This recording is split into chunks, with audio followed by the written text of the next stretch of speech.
Yes, that is right, ladies and gentlemen.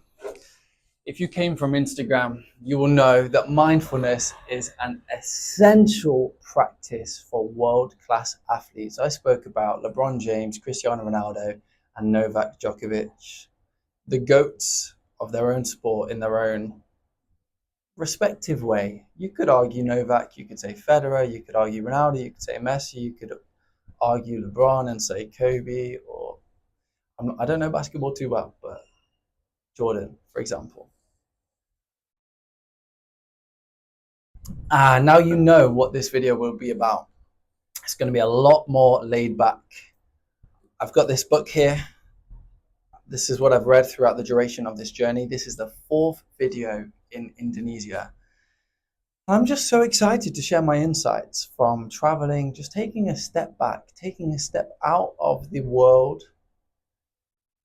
and taking stock of where I'm at and being able to share that with you. And it's just such a blessing. So thank you for giving your time. Today is all about overthinking. It's the fourth video. I'm here in Kuta, Lombok. It's next to Bali. The previous video I recorded was in the north of Lombok in the mountains basically on a volcano. But here we're now by the seaside. So it's a little bit warmer, still super sunny, and lots and lots of beach days. Anyway, let's get into this video. I wanted to give you context of where I was.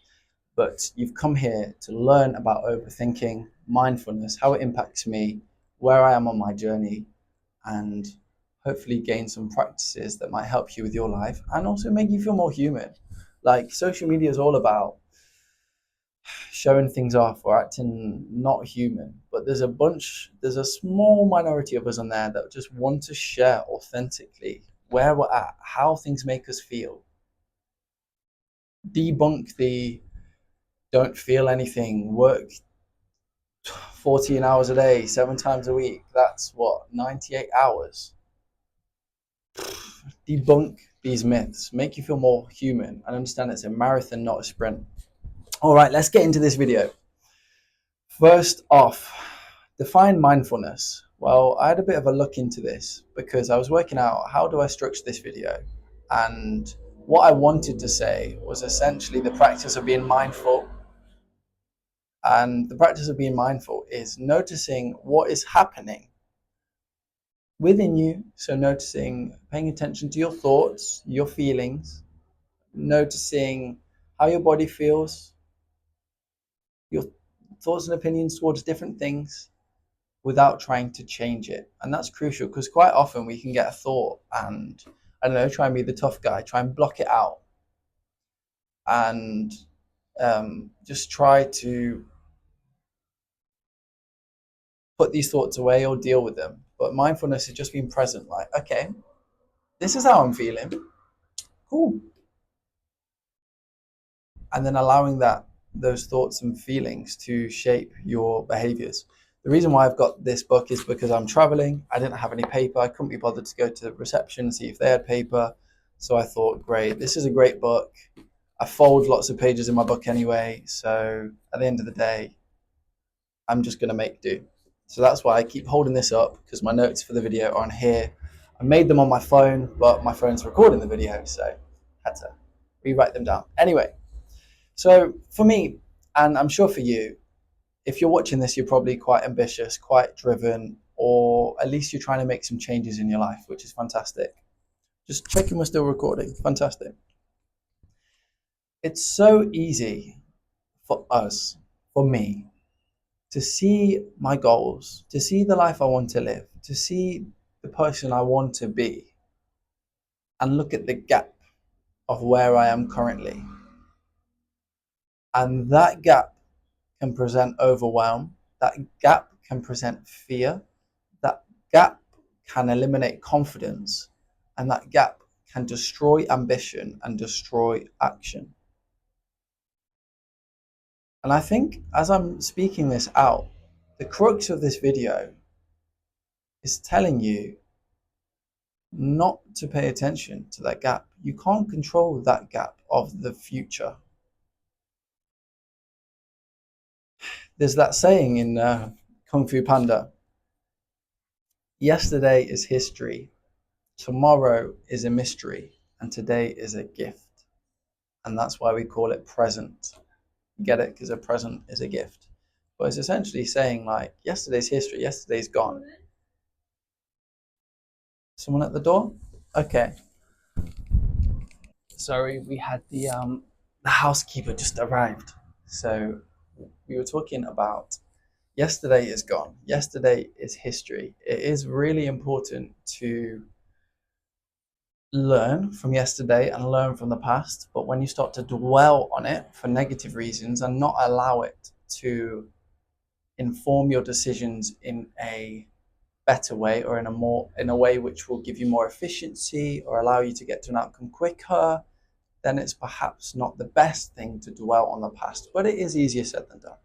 But I don't know if it is like a traditional Chinese proverb or whether they just said it in Kung Fu Panda. But I know that Eleanor Roosevelt has also referred to this phrase or this saying as well. But it's really easy to look at the gap of where you are currently and just think, cool, it's big.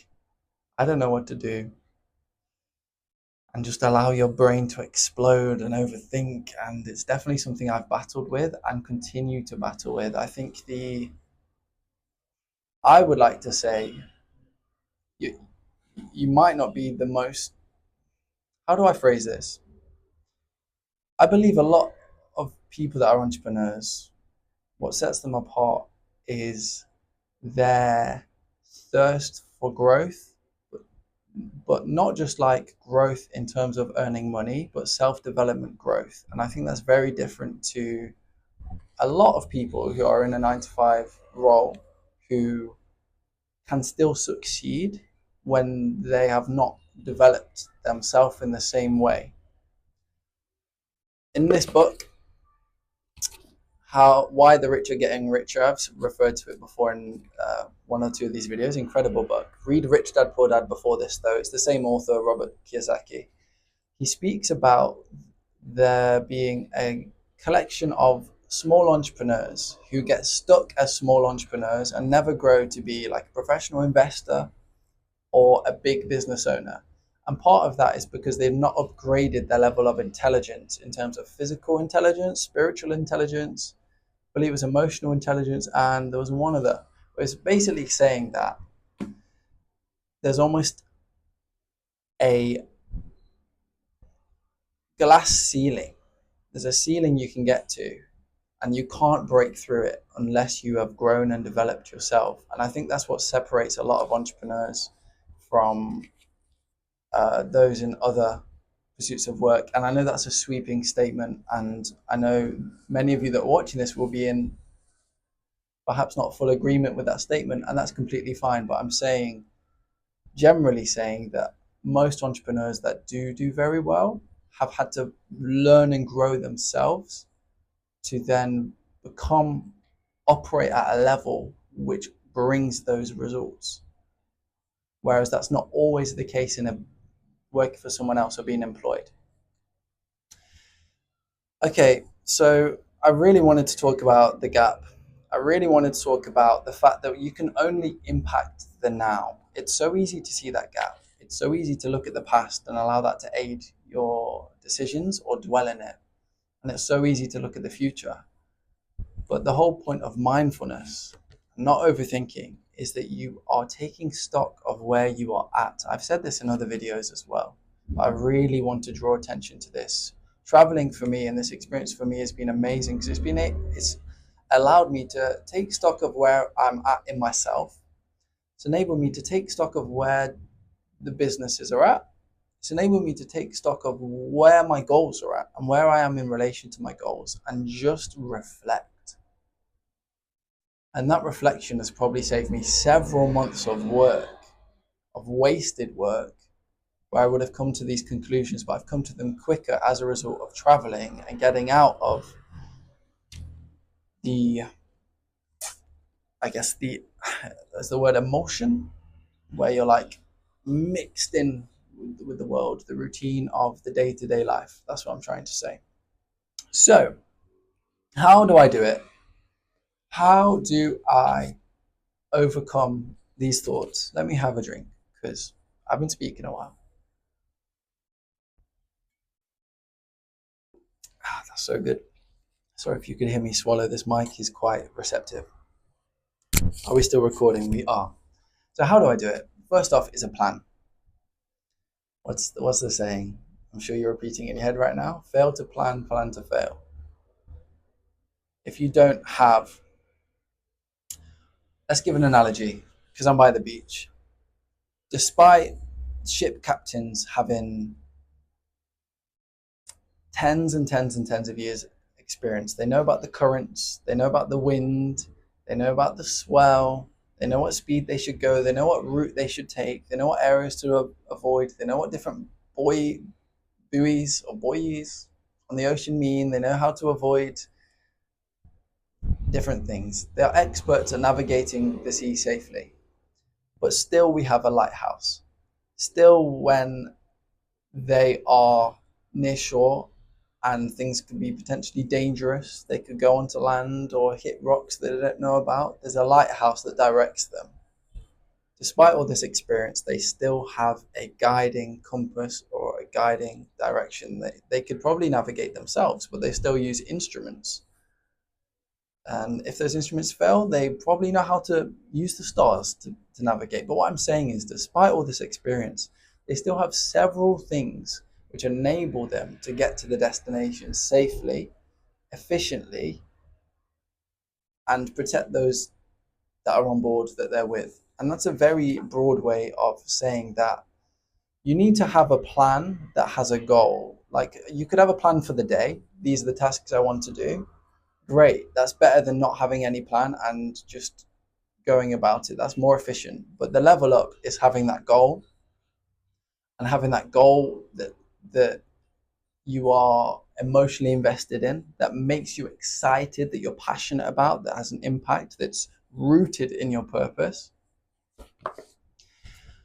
And then with that plan, what I found really, really essential is establishing a routine. A routine makes big things seem small because they just happen anyway. That discipline is there, it's instilled. I go to the gym anyway, no matter how I feel. This is what's happening. It's like a deadline at work. Your manager expects you to get it done. Yes, there's some grace if exceptional circumstances occur, but it's really important to have a routine to grow that discipline, and it makes the big things seem smaller. So for me, it helps me not to overthink. If I didn't have a routine, I'd be overthinking my days. Be thinking, oh gosh, do I go to the gym? Do I do this? Do I do that? Okay, Jordan, stop.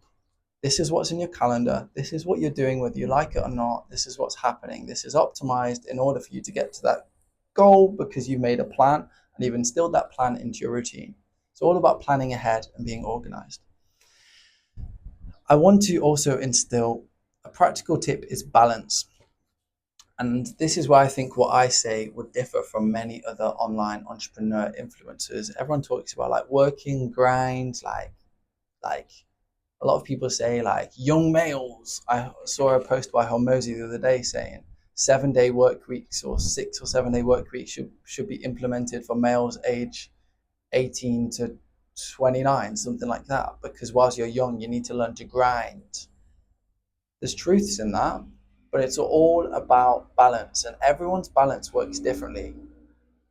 You might not be built like Elon Musk, where you can literally live in your office and work on problems until they are solved, literally working all hours of the day.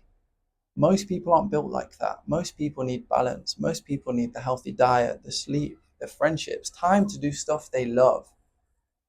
And also time to know that doing the stuff they love is helping them to be better in the business because it's helping to renew their mindset and to give you energy and time to refresh, time to travel without feeling guilty that you're not working on the business. Excuse me, it makes you feel better.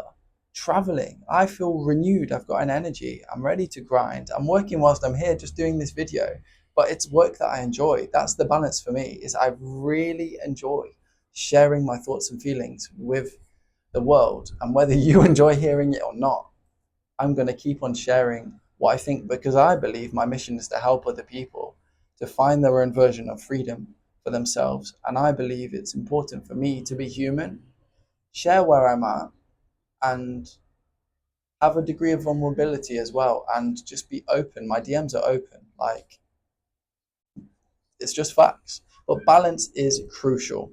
I'm not about toxic work, but I am about working hard.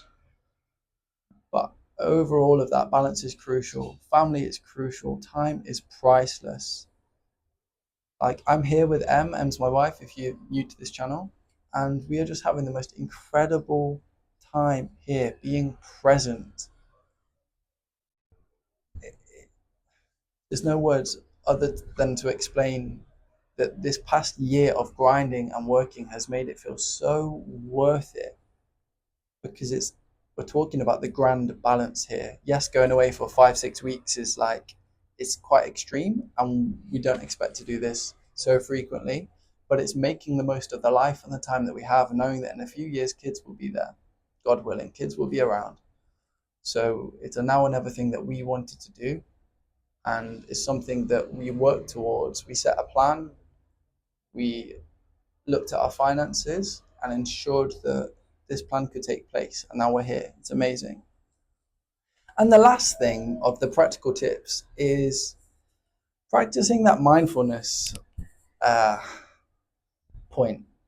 It's not something I consciously do, where I say, oh, like, I'm gonna breathe, meditate, take mindfulness session. Some people, it would be really helpful just to implement that as part of their routine, and it's probably something I should do a bit more. But I ensure that I take stock of where I'm at frequently. When I say take stock, is I understand what's going on in my mind. I speak to other people to help me to understand, and I also slow my brain down by thinking about things that might make me happy. Or I heard Simone Biles speak about this recently, where she said, I don't know, she might think about her favorite place in the world, like the beach, and just focus on that, and it'll help calm her down. Or if she might think about her favorite color, and just thinking about different things helps to instill like a different way of thinking in your mind and adjust the pace and address that overthinking. And for me, I find, obviously, it's no hidden secret. Like, I'm a Christian, I'm free as a Bible verse on the back of the tee. For me, I set up my mind by prayer, by connecting with God, by feeling the Holy Spirit in my heart, and being led by that, and feeling at peace. That's what I find really powerful when I'm struggling in my day, finding things stressful, things haven't quite worked out, or if I'm failing, or if I'm hurt, or even if I'm happy. Just connecting with God for me really helps to ground myself, and it's like I'm no longer living life just by myself. That wheel's not just rolling down the hill by itself. My thoughts aren't just being letting loose, they're being grounded in something much greater than I. So that's how I want to leave the video today. It's the 4th video. I don't know if we'll record any more whilst we're here. I hope so, but it all depends on my thoughts, my feelings, if I have any sort of key takeaways or reflections, because that's what I'm trying to share and leave with you. But I hope you're having a fantastic summer. I don't know if this will be released after the Olympics or not, but I hope you enjoyed watching them if you did. And I look forward to the next video. We're still recording on the mic. Are we still recording on the phone? We are. So goodbye from me, and see you later.